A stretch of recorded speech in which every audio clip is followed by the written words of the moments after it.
పశ్చిమాసియాలో యుద్ధం మరింత ముదిరింది. ఇరాన్ అత్యున్నత నాయకత్వాన్ని ఇజ్రాయెల్ వరుసగా దెబ్బతీస్తోంది. తాజాగా ఇరాన్ జాతీయ భద్రతా మండలి కార్యదర్శి, ఆ దేశ భద్రతా వ్యవహారాల్లో కీలక పాత్ర పోషించే అలీ లారిజాని లక్ష్యంగా చేసుకుని ఇజ్రాయెల్ వైమానిక దాడులు జరిపింది. టెహ్రాన్లోని కీలక ప్రాంతాలపై జరిగిన ఈ దాడుల్లో లారిజాని మరణించినట్లు ఇజ్రాయెల్ రక్షణ మంత్రి ప్రకటించారు. అయితే ఇరాన్ మాత్రం ఈ విషయాన్ని ఇప్పటి వరకు ధృవీకరించలేదు. మరోవైపు బాసిజ్ పారామిలిటరీ దళాల కమాండర్ గులాం రెజా సులేమానీని కూడా హతమార్చినట్లు ఇజ్రాయెల్ సైన్యం ప్రకటించడంతో ఇరాన్ ఉక్కిరిబిక్కిరి అవుతోంది.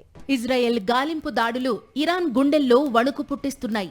సోమవారం రాత్రి టెహ్రాన్లోని అత్యంత కట్టుదిట్టమైన భద్రత ఉండే ప్రాంతాలపై ఇజ్రాయెల్ వాయుసేన విరుచుకుపడింది.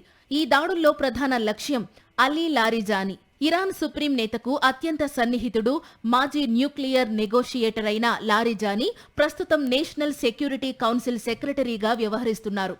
ఇజ్రాయెల్ రక్షణ మంత్రి ఈ విషయాన్ని ధృవీకరిస్తూ లారిజాని మరణం ఇరాన్ కమాండ్ వ్యవస్థకు కోలుకోలేని దెబ్బ అని పేర్కొన్నారు.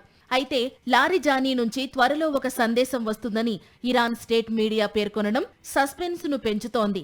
కేవలం లారిజానీ మాత్రమే కాకుండా ఇరాన్ అంతర్గత భద్రతను చూసే బాసిస్ దళాల అధిపతి గులాం రెజా సులేమానీని కూడా హతమార్చినట్లు ఐడిఎఫ్ ప్రకటించింది. గత ఫిబ్రవరిలో సుప్రీం లీడర్ ఖమేనీ మరణం తర్వాత జరిగిన అతిపెద్ద దాడులుగా వీటిని పరిగణిస్తున్నారు. అమెరికా మద్దతుతో ఇజ్రాయెల్ చేస్తున్న ఈ దాడులు ఇరాన్ పాలనా యంత్రాంగాన్ని కుప్పకూల్చే దిశగా సాగుతున్నట్లు విశ్లేషకులు భావిస్తున్నారు. ఇరాన్ స్పందన ఎలా ఉంటుందనే దానిపై ప్రపంచవ్యాప్తంగా ఉత్కంఠ నెలకొంది.